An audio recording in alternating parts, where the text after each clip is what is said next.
Voltamos então, pessoal, com o nosso Espaço Heráclito, que hoje discorre com vocês sobre a pintura e a revolução estética.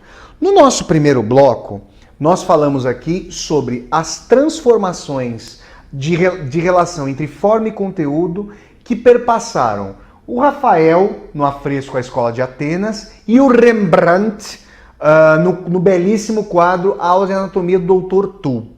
Agora, no segundo bloco, eu quero falar com vocês sobre 3 outros pintores e, respectivamente, sobre 3 outras obras desses pintores. O primeiro deles, que já vai ter a obra aqui, o quadro exposto pela nossa querida Roberta, é o grande Vincent van Gogh, né? Que em holandês talvez seja pronunciado Van Gogh. É interessante, faço um parênteses aqui, um parente xistoso. Vocês já comeram queijo Gouda, que vocês devem conhecer como Gouda? Eu, quando fiz uma escala ali em Amsterdã, eu fiz 2 escalas em Amsterdã, em uma delas, inclusive, eu visitei a cidade, eu pedi o queijo Gouda, em francês, ou então o queijo Gouda, e só me ofereceram o queijo Gouda. Então, talvez por isso, eu não sou conhecedor do holandês, mas estou aqui tentando adivinhar a pronúncia autóctone do sobrenome do Vincent van Gogh. Vamos dizer assim, o nosso querido Vincent van Gogh, em analogia com o queijo Gouda. Mas muito bem, voltando desse parênteses aqui xistoso, o Van Gogh, eu estou muito à vontade para falar do Van Gogh aqui, porque ele é um grande dostoiévskiano, a pintura dele traz uma tensão violentíssima em termos de representação, que já é da transição do Rembrandt para o Van Gogh, já é uma expressão da fissura da forma. O Van Gogh, eu tive a oportunidade de ver os quadros do Van Gogh ali, por exemplo, no Musée d'Orsay, em Paris. As pinceladas saem do quadro. A tensão é uma tensão que se comunica de maneira visual e, obviamente, tensa para o espectador. De tal modo que, se ele quiser observar o que está representado, na verdade, o que está fraturado, ele tem que passar pela floresta negra da forma, pela forma que se impõe para o espectador de tal maneira que ele saiba que ali se trata de um quadro. Eu falei aqui para vocês que seria óbvio dizer que os espectadores sabiam se tratar de quadros, mas a noção de relação entre a recepção e a obra envolvia um acordo tácito de reprodução da realidade ou de glorificação do real, no caso da temática religiosa, sobretudo da Idade Média, mas que também, obviamente, influenciou e muito o Renascimento. Mas no caso do Van Gogh, a realidade vem como uma punhalada, como uma fissura da expressão que, na verdade, quer exprimir a si mesma e por intermédio de suas próprias leis para chegar à noite estrelada. Roberta, coloque para nós aqui. Vejam vocês aqui a nossa belíssima noite estrelada. Eu recentemente coloquei ali no meu Facebook algumas fotos de viagens que eu fiz e tive o prazer de um dos meus amigos virtuais me dizer que uma das fotos se parecia com esse belíssimo quadro do Van Gogh. Observem vocês, pessoal.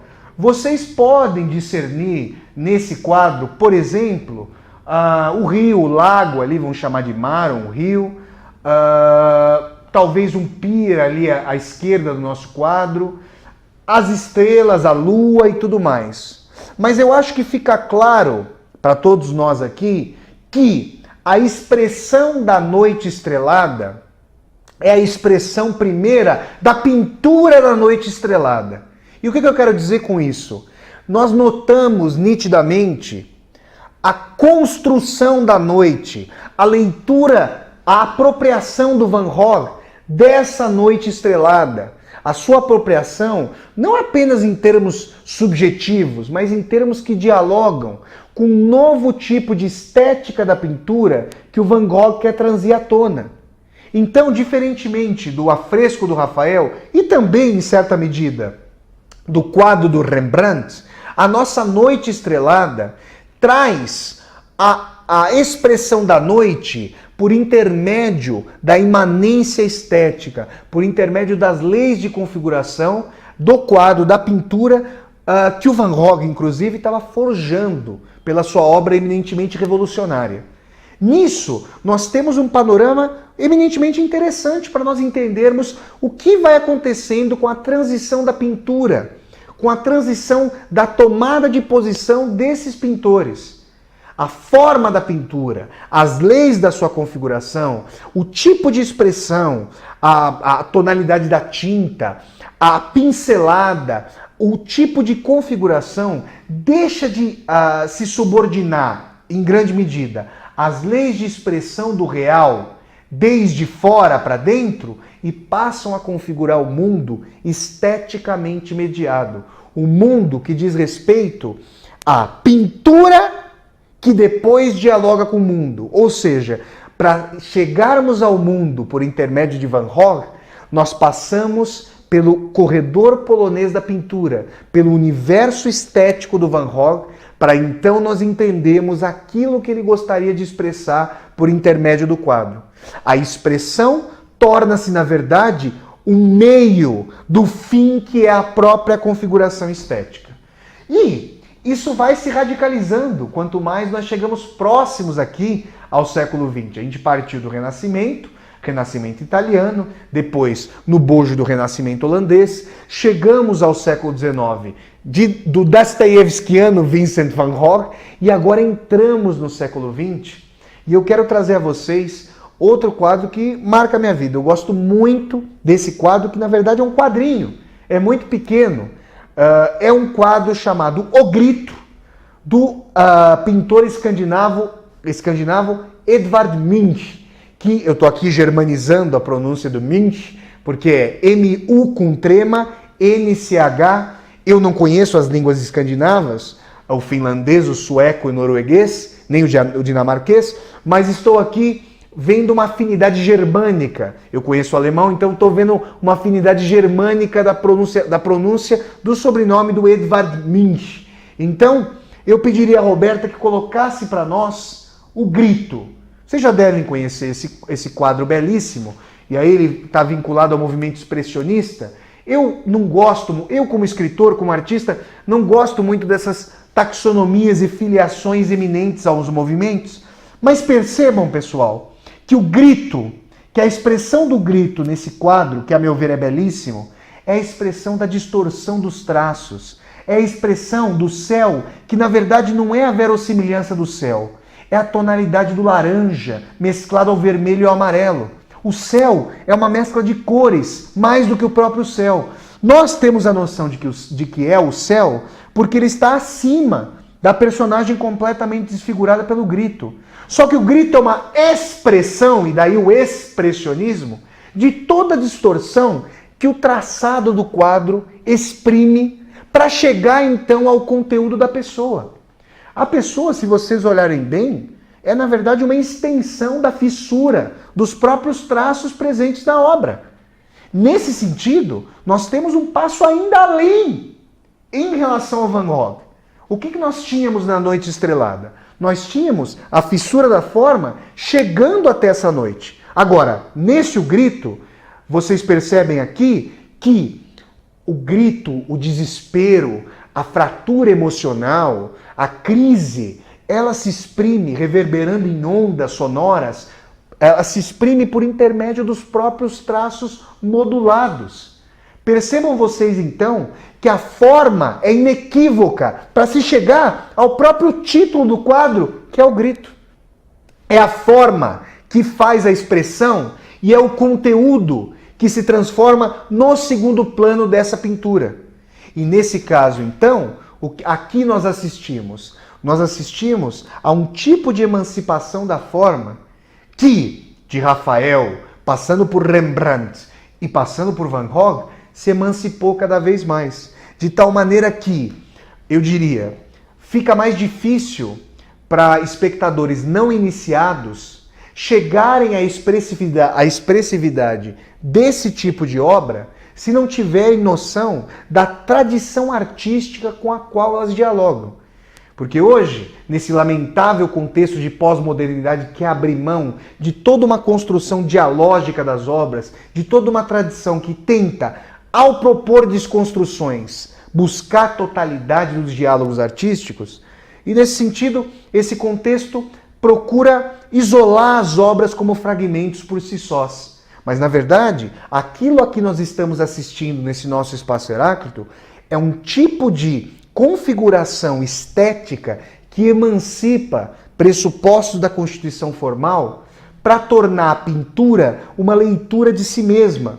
Claro que a pintura dialoga com o mundo, mas nós vimos aqui ao longo desse nosso debate que o diálogo da pintura com o mundo, que a princípio era a subordinação do artista e de suas obras a essa necessidade de representação verossímil, essa subordinação vai se transfigurando de tal maneira que a sua expressão estética é a revolução em termos de emancipação da forma. E, para mostrar isso para vocês de maneira mais cabal, eu quero trazer, por fim, um quadro que eu primeiro vi, por intermédio de um slide, numa exposição do MASP, que houve em 1999. Olha lá, pessoal, eu estava para fazer 18 anos ali, em 1999, estava terminando o colegial, que hoje não é mais chamado de colegial, é chamado de ensino médio. E então, havia essa exposição no MASP do Picasso, e eu chamei uma namorada minha da época, uma querida namorada minha da época, a Mila, se estiver assistindo, mando um grande abraço a ela, para me acompanhar nessa exposição do Picasso ali no MASP, em 99. E eu queria muito ver o quadro, ver o Guernica. E ele, infelizmente, não veio do Museu do Prado, onde ele está, em Madrid, aqui para São Paulo. Mas eu pude ver o slide. E aí, em fins de 2012, quando eu tive a oportunidade de visitar a cidade, a capital espanhola, quando eu tive a oportunidade de visitar Madrid, eu fui até o Museu do Prado e vi, a nossa querida Roberta vai colocar, esse formidável Guernica. O que nós temos nesse quadro? É muito conhecida a história do Guernica, vocês estão observando aí as fraturas desse quadro, que na verdade é uma grande tragédia, mediada pela genialidade do Picasso, que conta a história do bombardeio da cidade de Guernica pelas tropas franquistas em plena Guerra Civil Espanhola, que um professor de história que eu tive no cursinho, não vou falar o nome dele porque é um reacionário, eu estou aqui criticando esse professor, mas de maneira irônica e até espirituosa, ele chamou o bombardeio de Guernica e a Guerra Civil Espanhola, que foi liderada pelo Franco, que conseguiu derrotar os republicanos espanhóis e estabelecer uma ditadura que contou com o apoio militar dos fascistas e dos nazistas, de Mussolini e Hitler. Então, o Picasso, nesse quadro, narra o bombardeio da cidade de Guernica. Aqui, pessoal, eu diria que de forma até mais radical do que no Grito do Munch, fica muito claro que o cubismo do Picasso, o esfacelamento da integridade da obra, ou seja, a obra em cubos, em fragmentos, em partes, se apropria de tal maneira da lei estética do quadro que os braços decepados, as cabeças que rolaram, os corpos mutilados são, na verdade, aí se vocês vão ver no quadro, expressões efetivas da pintura. Não é à toa, pessoal, que a gente vê, por exemplo, aquela mãe ali segurando o bebê desesperada, aquela nave, aquele avião passando, supostamente um avião, derrubando bombas, partes de pernas, partes de corpos, essa verdadeira tragédia, esse assassínio que foi, esse massacre da Guerra Civil Espanhola contra os republicanos ali de esquerda, que não conseguiram resistir às investidas dos franquistas. Então nós vemos que nesse quadro que vocês têm aí na tela, a forma é a leitura do conteúdo. Já não é possível mais nesse quadro chegar a um tipo de leitura formal sem que nós saibamos que o cubismo é a própria expressão da tragédia do mundo. É o mundo, na verdade, que não consegue se ver a si mesmo a não ser por intermédio dos seus escombros. É bem conhecida a história de que o Picasso teria sido entrevistado por um jornalista e o jornalista, muito chocado diante da expressividade do Guernica, perguntou ao Picasso se ele de fato havia pintado aquela obra. Não no sentido de duvidar da autoria do quadro, mas no sentido de perceber que aquilo era tão pungente que ele queria saber o grau de autoria, o grau de vinculação com aquilo.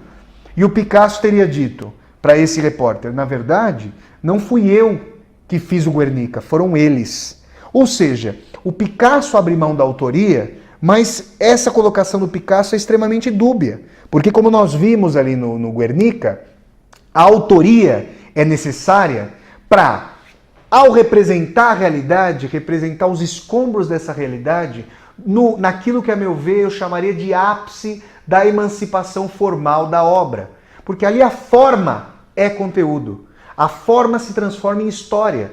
A forma retalhada, a forma cúbica, é a completa destruição do mundo.